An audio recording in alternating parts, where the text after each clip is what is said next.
we make things. We use our hands, minds, and machines to build, to fix, to improve. We're known as do-it-yourselfers, home improvement fans, fix-it fanatics, inventors. At our core, though, we're all makers. So let's jump in and make something. Hi, I'm Ron Hazelton. Welcome to the show. Today we're going to install a garage door opening system that works with your existing door opener and allows you to operate your garage door remotely from anywhere in the world using your smartphone. Then we'll install a pre-finished hardwood floor that has the beauty of true wood and the durability of a 20-year finish. Finally, we'll line a flea market fine wooden box with padded fabric panels, making it an elegant container for many kinds of treasures.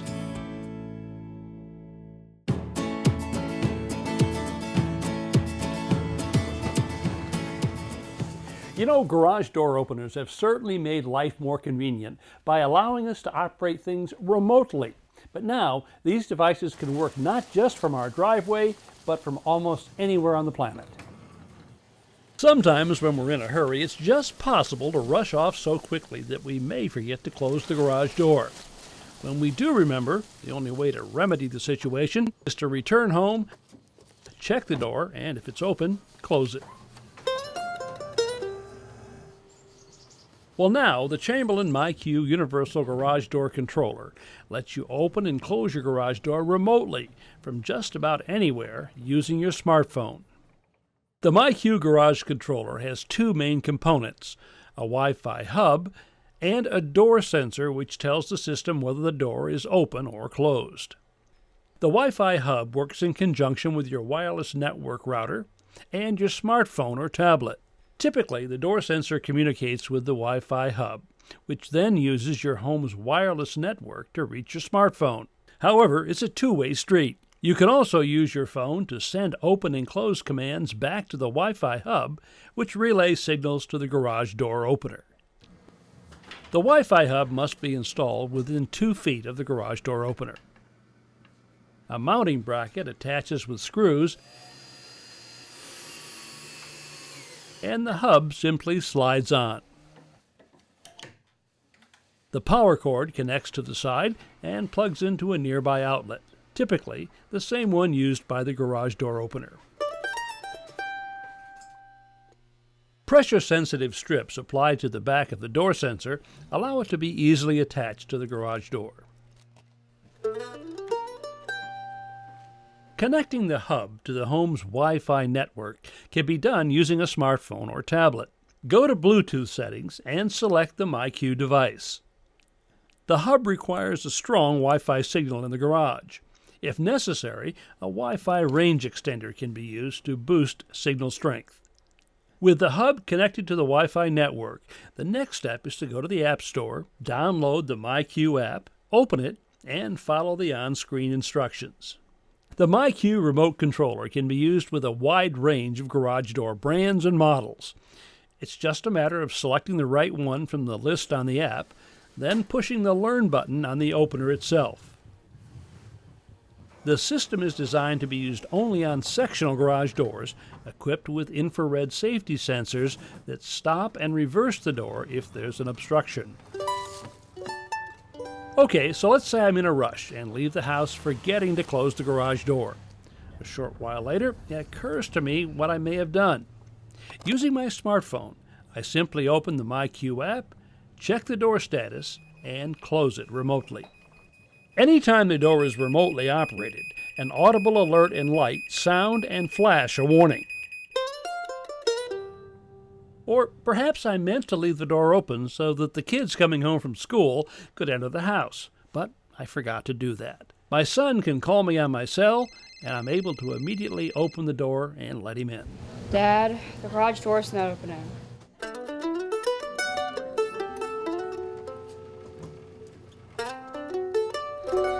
Or the trash collector's locked out. A call to me, wherever I am, allows me to give him access. In addition to offering me the ability to open and close the door from anywhere I have internet access, the system can also send an alert to my cell phone informing me of any changes in the garage door status. No question about it, our homes are getting smarter every day. Now we can up the intelligence of our garage, too.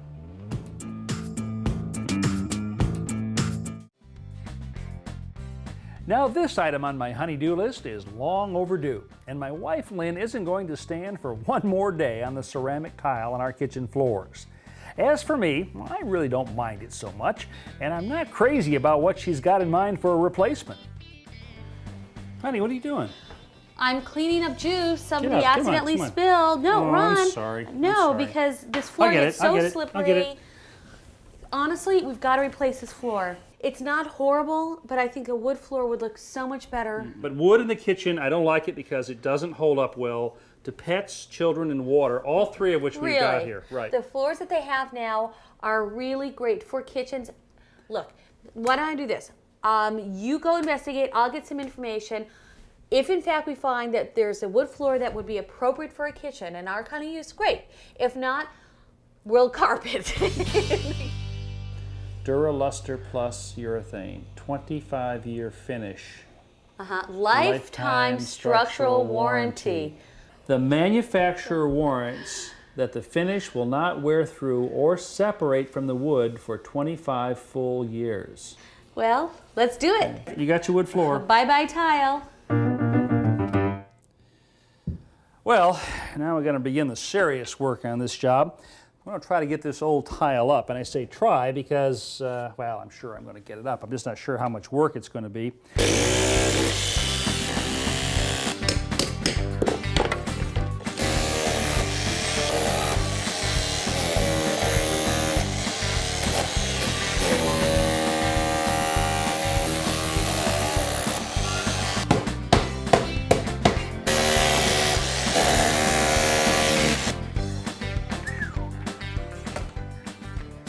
Whew, this is going to be slow going.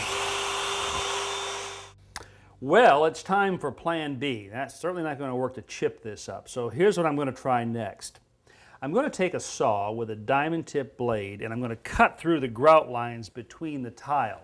Because what I discovered over there is the tile is glued on top of a sheet of 1/8-inch Luan plywood. And if I can cut this into sections, I think I can get up underneath that plywood and actually pry this off in large hunks. The only problem with this method is that it's going to generate a lot of dust, so I've really got to seal up this room, start taping doors up like this one. I've taken a couple of other dust precautions. Got my dust mask on here. Got a fan over here in the window that's going to pull some of this dust out. I've attached a vacuum to my circular saw right here. Now the blade I have on my circular saw is a diamond-tipped blade designed specifically for cutting through stone and masonry. It should have no trouble getting through this grout.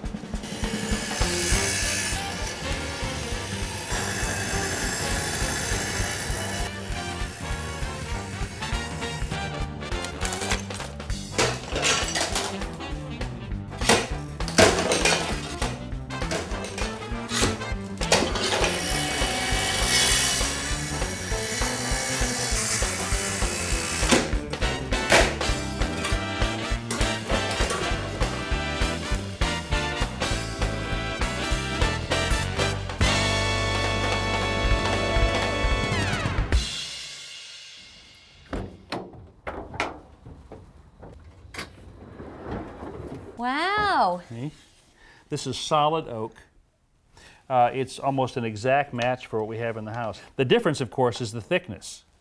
Sure. This new flooring is only 5/16 of an inch, this one 3/4. In our case, in remodeling the kitchen, the thinner floor actually turns out better because it doesn't raise the floor up as much. The transitions into the other room, they're going to be a lot better. Excellent. The spaces underneath the countertop, like for the dishwasher, they're not going to be made that much smaller. Right. So I think actually this is actually going to be an advantage right here. Fabulous. I think it's gorgeous. Well, I've got Lynn's approval, so it's time to get started. And just to make sure I do it right, I've asked for a little help. Hey, buddy. Hey, Rob. Come How on are you? in. I'm glad you're here. Thanks for giving me a hand with this. Sure. Wood's here. Good. How long has the wood been in the house? Well, you told me to bring it in like 3 or 4 days ahead, which I did. John Klepp Edge is a technical consultant for Armstrong Flooring. He explains that the new flooring needs time to acclimate to its surroundings. That means it should have about the same moisture content as the surface it's being installed over. Just to be sure, he checks both with an electronic moisture meter. So the moisture's good. The flooring and the old floor are close enough, right? All right. So where do you start in a room like this? What part of the room do you begin in? We would normally start on the exterior wall. Why? Because the exterior wall is the straightest. Okay, that makes sense.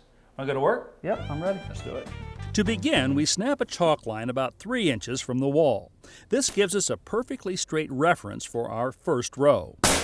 The half-inch gap left between the floor and the wall will give the flooring room for expansion as humidity changes. First board's in place. Now we can just go ahead and continue this line down through here. Yes. So these ends actually then interlock. They engage. Engage, Down that's a into the groove. good word. So that's our second strip right there, right? And then we're going to need to mark around that pipe so we can cut that out. I use a combination square to transfer the pipe location to the board. Then cut out the notch with a jigsaw. I cut a strip of flooring to finish out the first row and nail it in place. On the second row, an air conditioning vent is the challenge. I mark the location on a piece of flooring and again use the jigsaw to cut out the shape. Then, more nailing.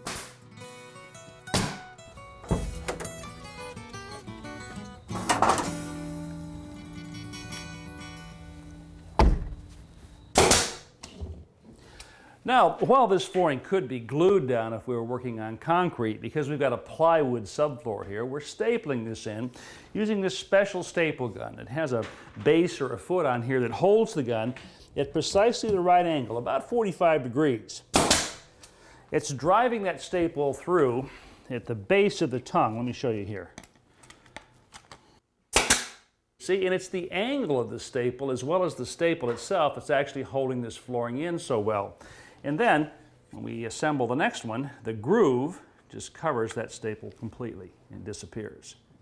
Now what that means is, like 3/4 inch solid flooring, you have no visible fasteners on the surface. They're all hidden in the joinery.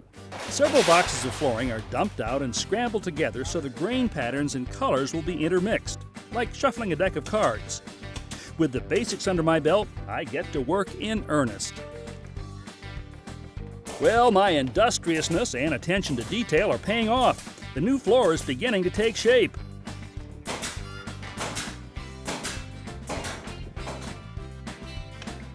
The pace is quickening now. I am really in the groove.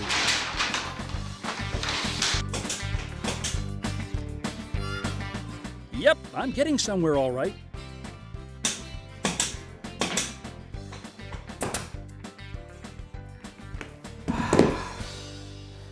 Wow. Well, it's been hard work, but I definitely have made some progress here. Right now, though, I'm running into a little bit of a situation. You see, I'm coming up onto this door casing right here. And while it would be possible to cut this around the casing, it wouldn't be a very neat job, and it's a lot of extra work. So instead, I'm going to do something called undercutting. And that involves taking a couple of scrap pieces of material, like this, and actually making a saw cut right around here.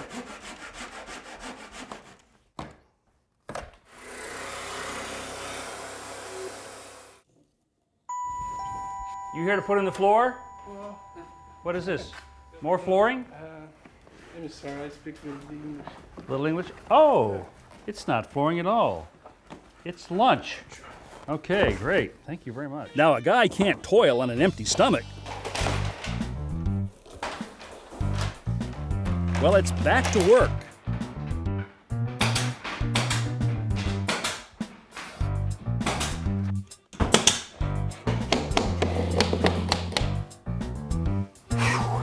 Well, it's a long job.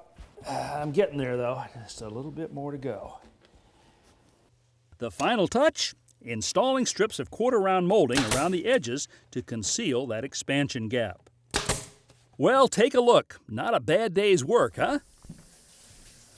Oh my God, you're doing the dishes? Can you believe it? Huh? I'll do anything to be in this room now. I love these floors. I know. They look so good. Looks better than I even imagined, really. You're right. I give you credit. Wow. And not only do they look great, they're tough. They're tough. They're tough enough for a dance. What do you say? Oh my God. Remember the old days? Huh? Yeah. Remember the old wedding? days. Here we are, ready? Oh yes. But I think I'm putting Kyle back. Okay, God. I'm going upstairs now. Want to dance?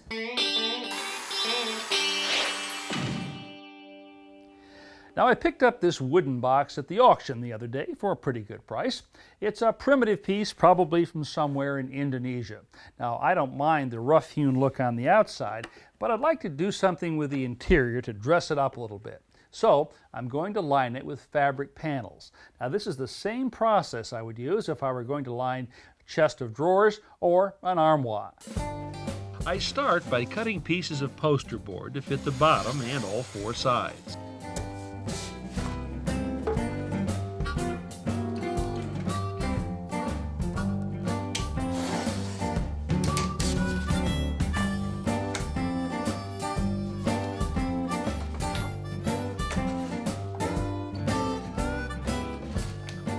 To give these panels a slightly cushioned or plush look, I first cover them with white flannel, which I cut slightly oversized. Then I apply spray adhesive to the poster board sections.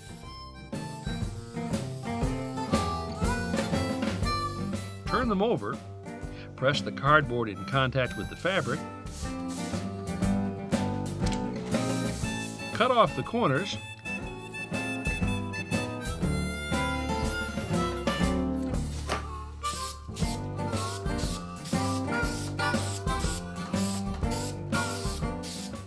fold over the edges.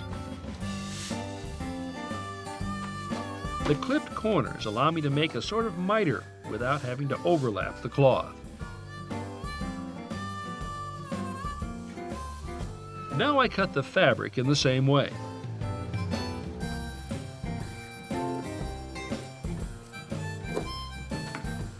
Apply adhesive to the flannel, then attach and fold the material.